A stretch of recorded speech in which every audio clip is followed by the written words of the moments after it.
एक टिकट में कई मजा, और इसीलिए इस क्षेत्र का नाम है 52 गजा।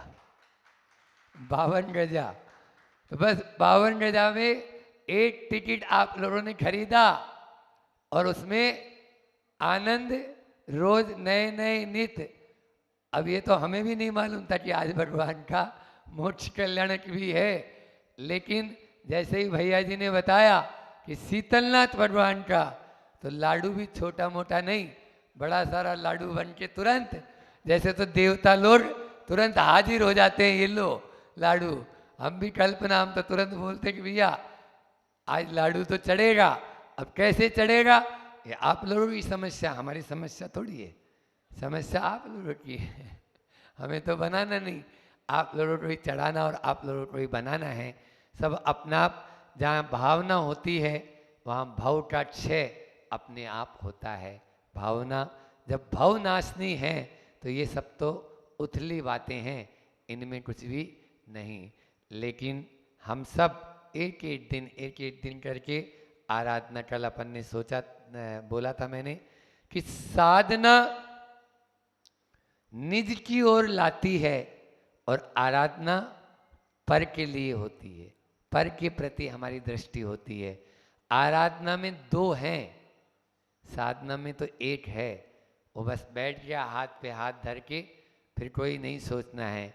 लेकिन आराधना, सामने पूज्य होते हैं और हम पूजक होते हैं, उनकी हम आराधना करते हैं पूरे भक्ति भाव के साथ में। सिद्धों की आराधना का ये सुअवसर यहाँ पर आप लोगों को मिला है। आचार्य कुमुद चंद्र स्वामी भी यही कहते हैं कि बिना भावों के केवल मात्र इस थाली का उस थाली में चढ़ाया तो कुछ नहीं, न कियात फलंती भाव शून्य। भाव से शून्य होकर कोई भी क्रिया फलदायी नहीं होती। इसलिए भावों को बढ़ाने का उपक्रम करना है। आप लोग सब यहाँ पर गृहस्थ लोग ज़्यादातर बैठे हैं और गृहस्थ लोग या आगे गृहस्थी बसाने का उपक्रम भी करना चाहते हैं। तो एक श्लोक हमने पढ़ा और वो श्लोक आपके सामने हम रखते हैं, जिसके माध्यम से कौन कौन सी वो बातें हैं जो हमें सद गृहस्थ बनाने के लिए सहायक होती है। वो 9 बातें आपके सामने हैं यहाँ पर। आराध्याम जिनेन्द्र है, गुरु सुचे विनती, धार्मिके प्रीतिर उच्चे, पात्रे सुच दानम, आपद जननी व्रते, तच्च कारुण्य बुद्ध्या, तत्वाभ्यास स्वकीय व्रतरति, रनलम दर्शन, यत्र पूज्यम तत्र गृहस्थानां बुधानां मितरति, पुनर्दुःखदो मोह पास है। मोह के पास से, मोह के बंधन से यदि मुक्त होना चाहते हैं तो इन 9 बातों को अपने जीवन में अंगीकार करें। पहली बात, ठीक है ना। दूसरी बात, जीवन जीने की कला सीखना चाहते हैं कि जीवन हम महाराज जी गृहस्थ जीवन में रहते हुए कैसे अपने जीवन को आनंद की यात्रा बना लें, उस यात्रा को कैसे हम आनंद में जिए, तो इन 9 बातों को आपको ध्यान में रखना है। आराध्याम जिनेन्द्र, सबसे पहले जो आप लोग कर रहे हैं जिनेन्द्र भगवान की आराधना। आराधना अभी और बताऊंगा इसके बारे में, लेकिन आराधना जो हमारे राग यानी दुख, कष्ट, उन कष्टों को जो मिटा दे वो है आराधना। कष्टों को, दुखों को जो तिलांजलि दे दे वो है आराधना। इस प्रकार से पहला, सबसे पहला यहाँ भी आचार्यों ने बताया, अज्ञात आचार्य का श्लोक है और ये आपके सम्यक्त्व कौमुदी ग्रंथ, क्योंकि उसके राइटर भी अज्ञात हैं, उसके लेखक भी अज्ञात आचार्य हैं। ऐसे ऐसे भी आचार्य, जैसे 52 गजा की इतनी बड़ी विशाल प्रतिमा, 84 फीट 52 गज ऊंची यह प्रतिमा बनाई, लेकिन आज तक ये मालूम नहीं चल पाया कि किन आचार्य की प्रेरणा से बनी और कौन भक्त ने इस प्रतिमा को बनवाया, क्योंकि कहीं पर भी नामो निशान उनका है ही नहीं। यहाँ तो छोटा सा कोई भी कृति होती है उसमें नाम लिखते हैं अपन। बोलो, ये शिक्षाप्रद है कि 52 गजा के जैसे ये भगवान किन ने बनाई। आज तक ये संधान हो रहा है, अनुसंधान, लेकिन खोज नहीं पाए कि कौन ने बनाई, पता ही नहीं चल रहा है।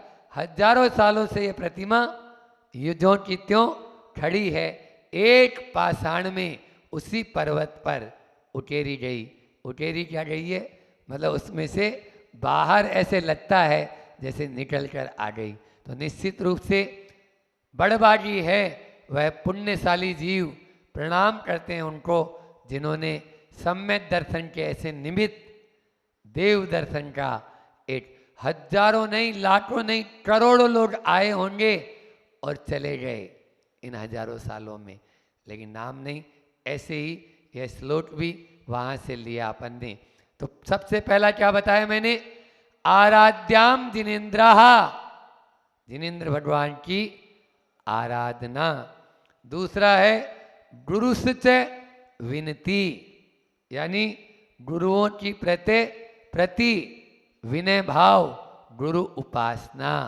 दूसरा क्या बताया, गुरुसु च विनती, गुरुओं के प्रति विनती, गुरुओं में प्रीति का भाव, ये है गुरु उपासना।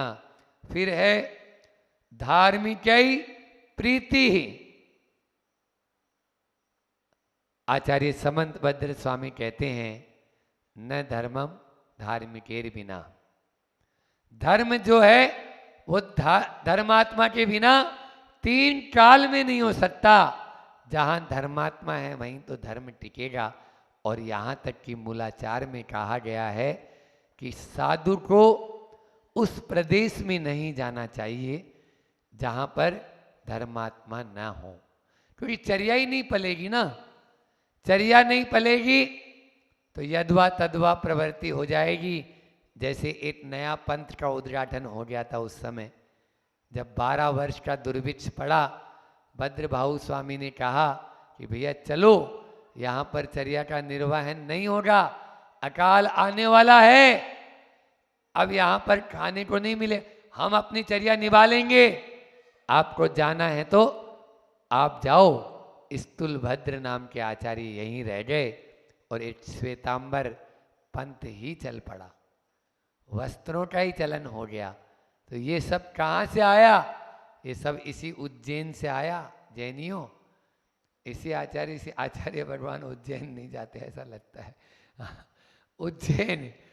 उज्जैन में ये घटना घटी थी उस समय कि आप चलो, लेकिन वो बोले हम यहीं रहेंगे। दक्षिण जाने की बात थी, नहीं गए, वो सुरक्षित रह गए। और इन्होंने यहाँ पर जो आचार्य रहे उन्होंने नए मत का प्रचलन करके नया कर दिया। तो धार्मिक प्रीति, यानी प्रीति ही, यानी धर्मात्माओं में प्रीति का भाव। फिर बाद में है पात्रेषु च दानम, उच्चे ही पात्रेषु दानम, उच्च पात्र, निम्न पात्र नहीं, हाँ अपात्र नहीं, कुपात्र नहीं, 3 होते हैं। एक होता है उच्चेर, लगाने का मतलब ही यही है कि पात्र होना चाहिए, वो कुपात्र और अपात्र नहीं होना चाहिए। कुपात्र और अपात्र को दिया गया दान आपके लिए फलदायी नहीं होगा। उच्चे ही पात्रे सुच दानम। और फिर है आपद जन्यम निहित वृत्ति, आपत्ति जनों को देखकर करुणा का भाव, हित भाव, निहित वृत्ति यानी हित की वृत्ति जिसके भीतर आए, करुणा का भाव आए। तो पहला था जिनेन्द्र आराध्याम, यानी जिनेन्द्र भगवान की आराधना। फिर गुरु सुच विनती, दूसरा गुरु की प्रति विनय भाव, गुरु उपासना। तीसरा धर्मात्मा में प्रीति। और चौथा पात्रे सुच दानम, पात्रों को दान।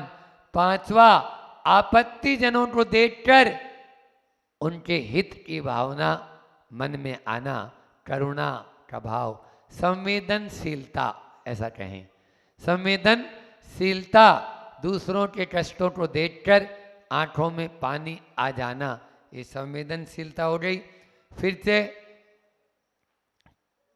कारुण्य बुद्धि तत्व, कारुण्य बुद्धिया, करुणा की बुद्धि, करुणा का भाव। फिर तत्वाभ्यास 7वां, और 8वां है स्वकीय व्रत रति, मतलब अपने व्रतों के प्रति दृढ़ रहना, स्वकीय व्रतों के प्रति रति भाव, उसमें दृढ़ता आना। जब तक मैं अपने व्रतों के प्रति प्रेम नहीं करूंगा, उनके प्रति मेरा आकर्षण नहीं होगा, तो कभी भी छोड़ देते हैं। संकल्प के प्रति दृढ़ हो जाना, यह है स्वकीय व्रत रति, यानी अपने व्रतों के प्रति दृढ़ होना। और अम्लम दृष्टि, यानी निर्मल दृष्टि का होना, ये है 9, यत्र पूज्यम तत्र गृहस्थानाम बुधानाम मित्रति पुनर्दुखादो मोह पासा, मोह रूपी पास यानी बंधन के दुख से वह उपरत हो जाता है। कौन? ऐसा गृहस्थ जिसमें ये 9 बातें होती है। इन 9 बातों को अपन को अपने जीवन में धारण करना है। एक एक को लेते हैं। आज आराध्याम जिनेन्द्राहा, जिनेन्द्र भगवान की आराधना दर्शन पाठ में अपन पढ़ते हैं कि हे भगवान, केवल आप ही मेरी शरण हैं और कोई नहीं, अन्यथा शरणम नास्ति, त्वमेव शरणम मम। आप ही मेरी शरण हैं।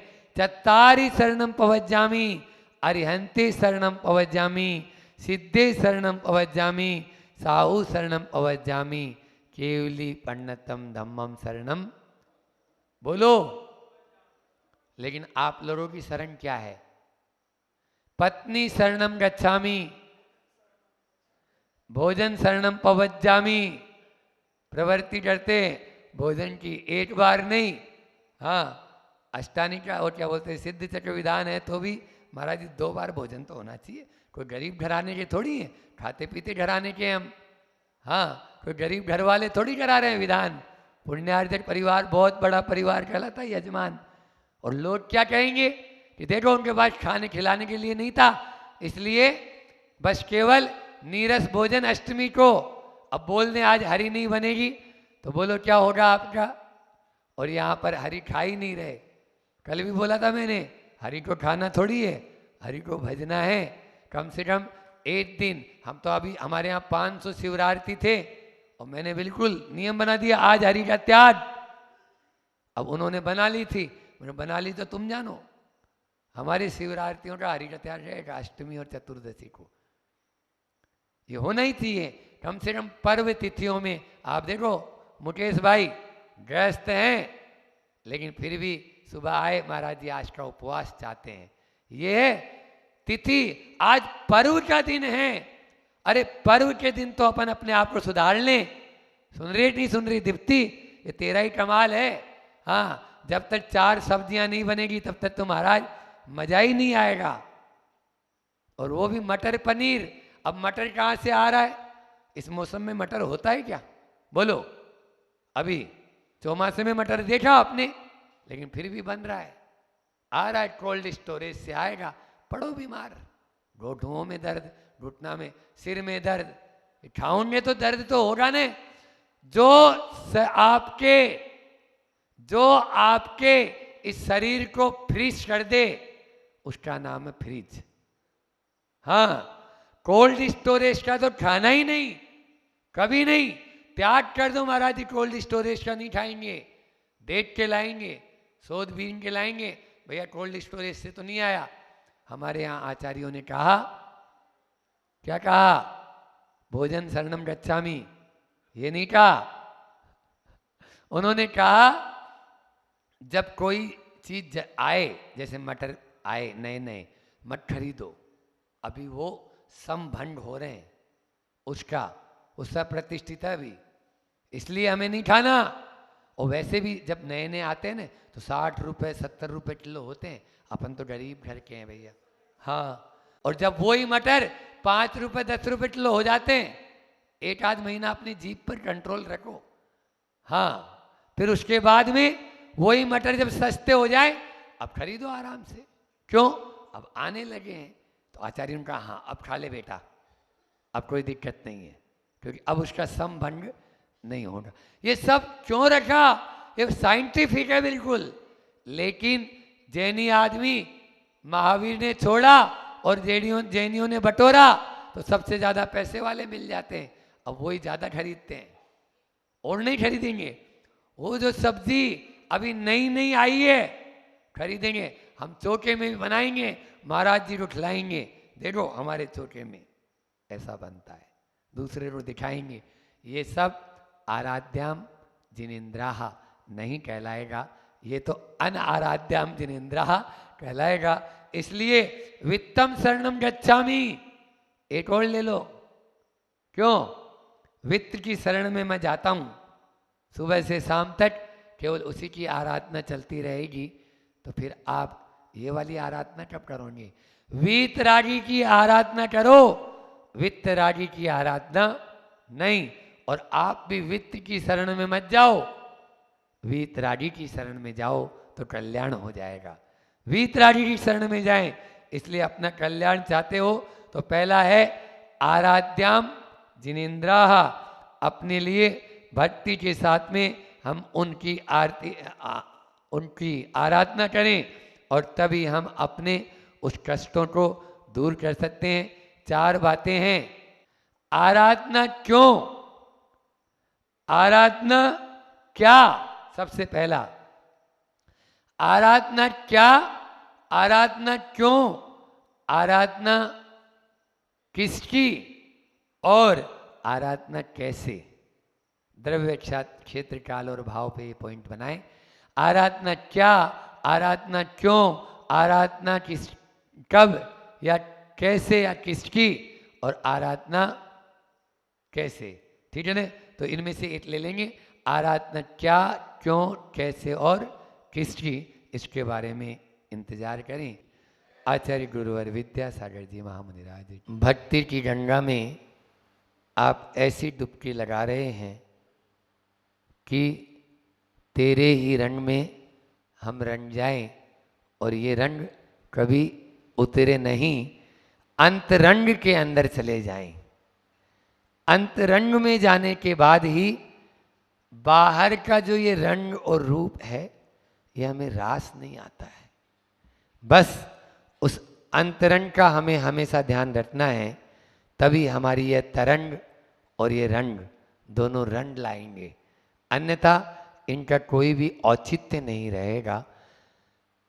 विगत 3 दिन, आज चौथा दिन हो चुका है। दिन तो यूं ही फटाफट बीतते चले जाएंगे। 4 गए और 4 बचे। आधा चला गया, आधा है, उसको अपन और उत्साह उमंग के साथ में करेंगे। कर ही रहे हैं आप लोग बहुत अच्छे से। भक्ति की गंगा में डुबकी तो लगा ली, लेकिन भीतर में जो अज्ञान का अंधकार है उसे भी तो तिरोहित करना है। मैंने कहा था 3 गतियों में ये फैसिलिटी है।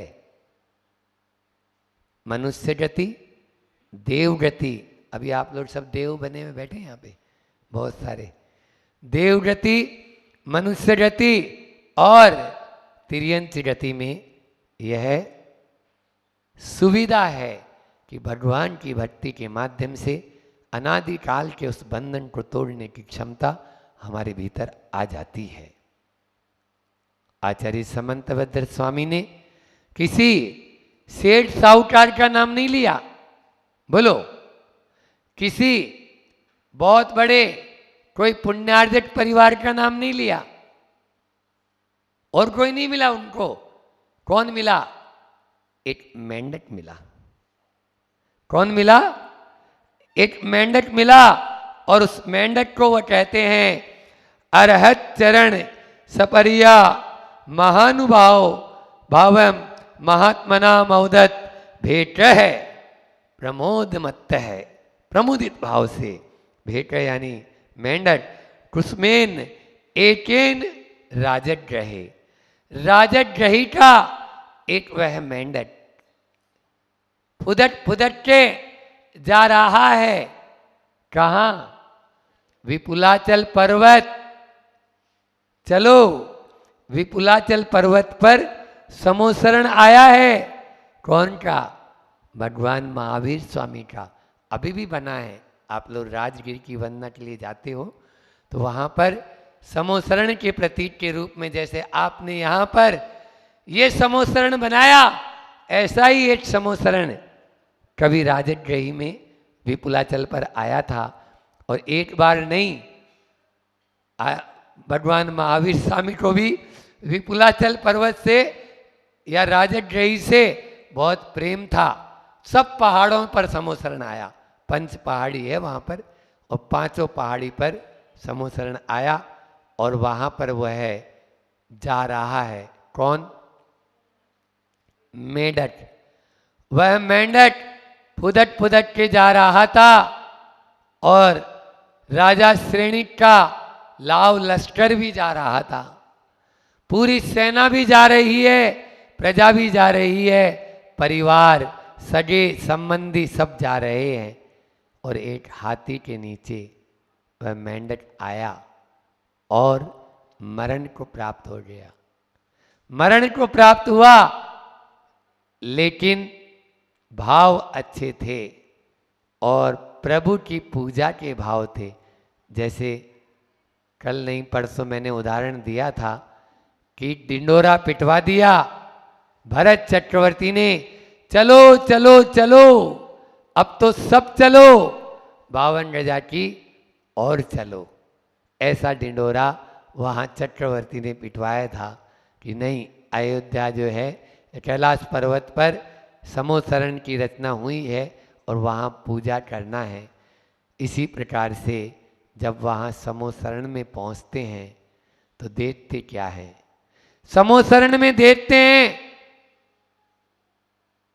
एक देवता लोगों की सभा में सब देव बैठे हैं, लेकिन एक देव के मुकुट में मेंढक का इतना बड़ा चिन्ह, फॉर्क, इंग्लिश में क्या बोलते हैं? हाँ, फॉर्क का चिन्ह वह पर, क्योंकि इंग्लिश मीडियम वाले भी बैठे हैं ना ये लोग, इनको समझाना नहीं तो ये देखेंगे मेंढक किसको बोलते हैं, ये भी एक कोई बला है। तो हिंदी मीडियम में, हिंदी माध्यम में नहीं पढ़ने का तरीका हो जाता है। तो वह मेंढक मुकुट में देखते ही राजा श्रेणिक ने प्रश्न किया, भगवान क्या देख रहा हूँ?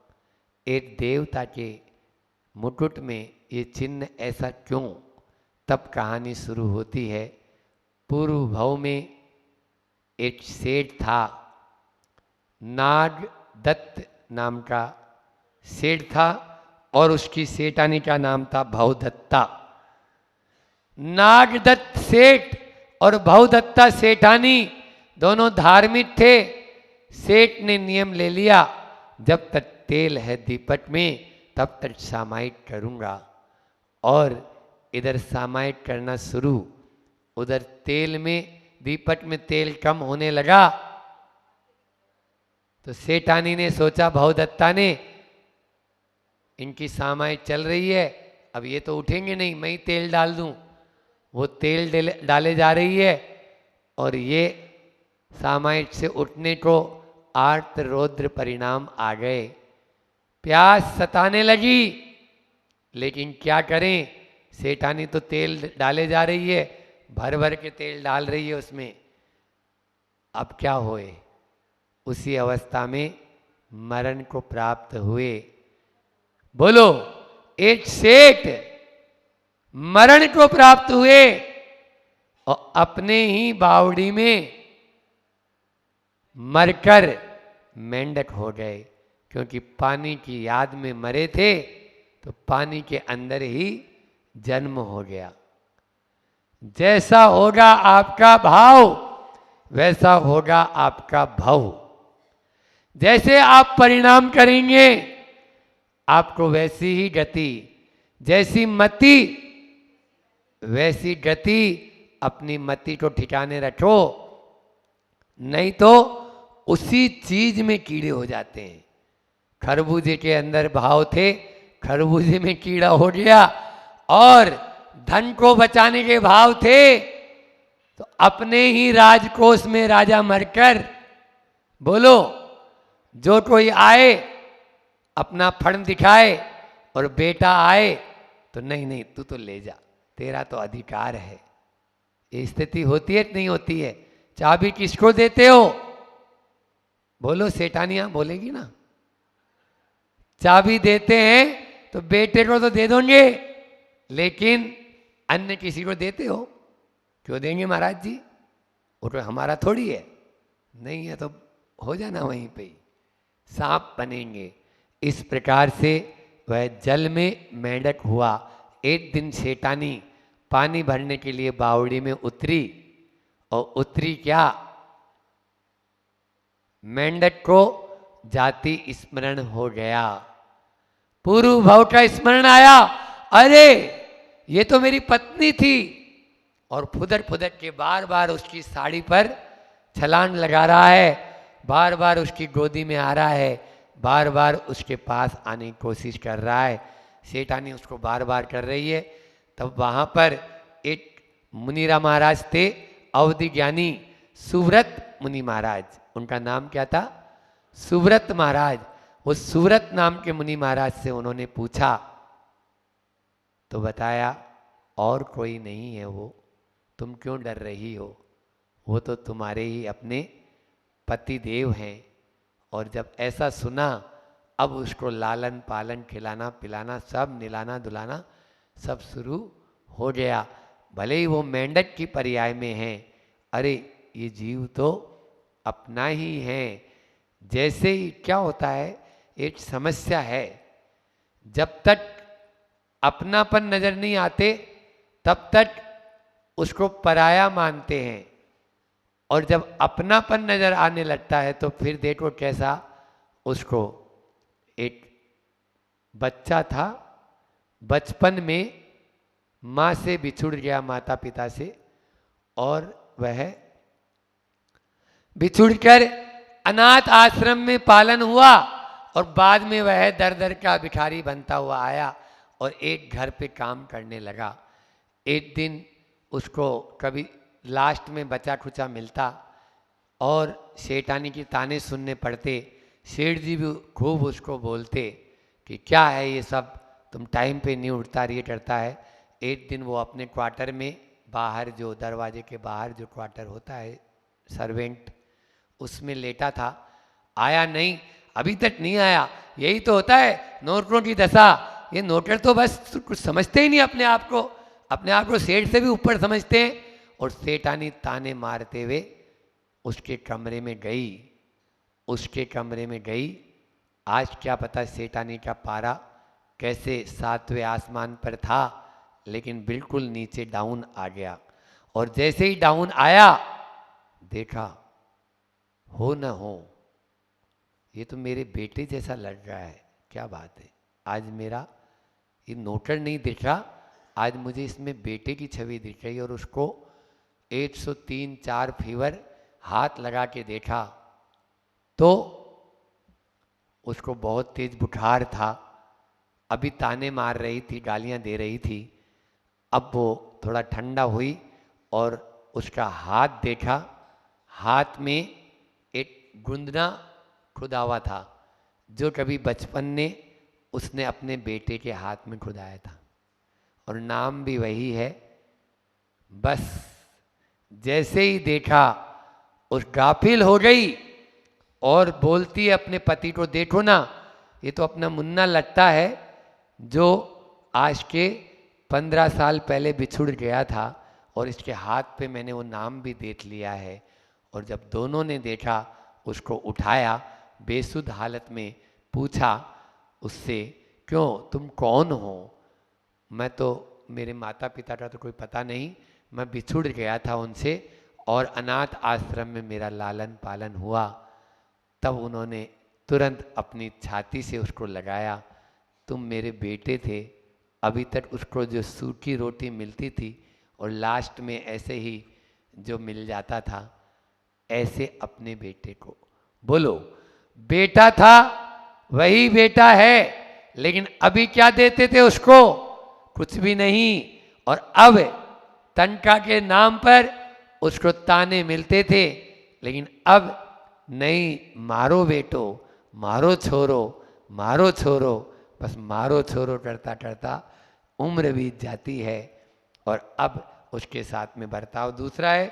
तो यहाँ पर भी वह मेंढक के साथ में अच्छा बर्ताव। और जैसे ही राजगृह में, फिर की कहानी आपको आगे की मालूम है कि राजगृह में जब वह समोसरण आया तो यह भी सुना और इसको भी जाने की भावना हुई, लेकिन कैसे जाएगा? लेकिन बस एक फूल की पांकुड़ी अपने मुंह में दबाया। और वहाँ पर आचार्य कुमुदचंद स्वामी लिखते हैं महावीराष्टक में, क्या लिखते हैं? कुमुदचंद स्वामी थोड़ी है, क्यों? महावीराष्टक का तो भागचंद जी, भागेंदु, हाँ भागेंदु नहीं, भागचंद जी हैं और उनके द्वारा रचित है ये। यदर्चा भावेन प्रमुदित मना दुर्धर ही है, क्षणादासित स्वर्गी गुण गण समुद्र समृद्ध सुख निधि, लभन्ते सद्भक्ता शिव सुख समा जम किमु तदा, महावीर स्वामी नयन पथगामी भव तुम्हें। वह भागचंद जी कभी भी उसी मेंढक को याद करते हैं जो मुख में पाखुड़ी दबाकर जा रहा है कि चलो आज तो भगवान महावीर स्वामी की पूजा करनी है। और राजा श्रेणित तो बाद में पहुंचता है, उन्हीं भावों के आधार पर देव बनकर समोसरण में पहले पहुंच जाता है। बोलो, राजा श्रेणित का हाथी बाद में जाता है और वो देव बनकर पहले पहुंच जाता है। जब एक मेंढक भी भावों के द्वारा देव बन सकता है। वो चार बातें हैं। हम आराधना कर रहे हैं, कल बताया था कि आराधना क्या, क्यों, कैसे और किसकी, ये बताई थी। आज उसी पर है कि हम आराधना तो करते हैं, लेकिन उस आराधना के चार परिणाम हैं, चार फल है। और हमारे यहाँ उधारी नहीं चलती मेरी दुकान पर, नगद फल है। क्या बोला? इस दुकान पर उधार में नहीं मिलेगा माल। उधारी आपको मैं बोलूं आप स्वर्ग जाएंगे, विश्वास ही नहीं करेगी ये बच्चियां। है महाराज जी तो चंदू बनाते हैं, स्वर्ग नरक देखा क्या? खुद महाराज जी को नहीं मालूम है स्वर्ग और नरक क्या होता है। फिर क्यों हमको फालतू ही जबरदस्ती वो बातें बताते हैं, वो बातें सिखाते हैं। तो आज के बच्चों को जल्दी से वो विश्वास नहीं होगा। लेकिन ये जो चार परिणाम हैं ये नगद में दे रहा हूं, उधार में नहीं। समझ में आया? जो अभी के हैं, तुरंत के हैं। सबसे पहला है भाव विशुद्धि। सबसे पहला क्या है? बोलो, जितनी देर आप पूजा करते हो, जितनी देर आप भगवान के चरणों में बैठते हो, जितनी देर आप आराधना करते हो, आपके परिणाम कैसे रहते हैं? बोलो, आपके भाव विशुद्ध होते या नहीं होते? यदि गुस्सा भी आ रहा होगा तो वो भी ठंडा हो जाएगा। असाता कर्म का उदय होगा, असाता कर्म का उदय होगा। सिर में दर्द हो रहा होगा, आपका ध्यान जाता है? बोलो, आप यही अभी मान लीजिए घर में बैठे रहते तो सिर के दर्द की ओर ध्यान जाता, लेकिन भाव विशुद्धि आपकी ऐसी है उस ओर ध्यान ही नहीं जाता। और इसी के माध्यम से कर्म करते हैं, हमारे भीतर के रसायनों में परिवर्तन होता है। ऐसा परिवर्तन उसको आराधना के माध्यम से आता है। तो तीन हो गए, भाव विशुद्धि, सकारात्मक सोच, वैचारिक दोष दूर और नगद मानसिक शांति। चौथा क्या है? मानसिक शांति। आप देखिए कितना भी अशांत से अशांत भी क्यों ना हो, प्रभु के चरणों में जैसे ही आता है गुरु के चरणों में जैसे ही आता है उसकी 50% नहीं 80% अशांति दूर हो जाती है। एक बार जब मैं बहुत छोटा था, एक महाराज जी का बिहार का आ रहा था, याद आया, तो नेमी सागर जी, अब तो समाधि हो गई, बहुत बुजुर्ग महाराज थे और हम बहुत छोटे थे, मतलब बहुत ही छोटे, मतलब 8-10 साल के होंगे। एक बहन बहुत सवेरे सवेरे का समय, गर्मी का मौसम, लगभग 5:30 बजे राजस्थान में तो गर्मी हो जाती है और उजाला हो चुका था, हम उनको बिहार करा के ले जा रहे थे छोटी चौपड़ से जोटवाड़ा की ओर, और बीच में ही एक पीतल फैक्ट्री एक आता है, उस पीतल फैक्ट्री के वहाँ पर एक महिला आई और सामने लेट गई, अजैन महिला, और महाराज जी के चरण पकड़ने को हुई, आपको मेरे घर पर चलना पड़ेगा, घर पर चलना पड़ेगा, मेरा बेटा रात भर से मुझे भी सोने नहीं दिया और खुद भी नहीं सोया और बहुत मेरे घर में अशांति है, आपको घर पे चलना पड़ेगा।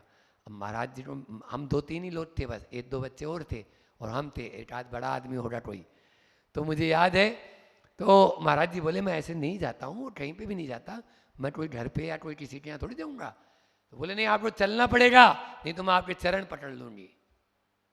फिर हम लोगों ने समझाया कि महाराज जी चलो, आप, ये महिला इतनी रो रही है, रात भर से सोई भी नहीं है, देखो ना ये पूरी रात भर रो रही थी, बस थोड़ी दूर में एक गली में लेके गई और उसका घर था, बस हो गया। अब हमने बोला लोटामंडल से ही चरण धो लो और एक अंदोदक लगाओ।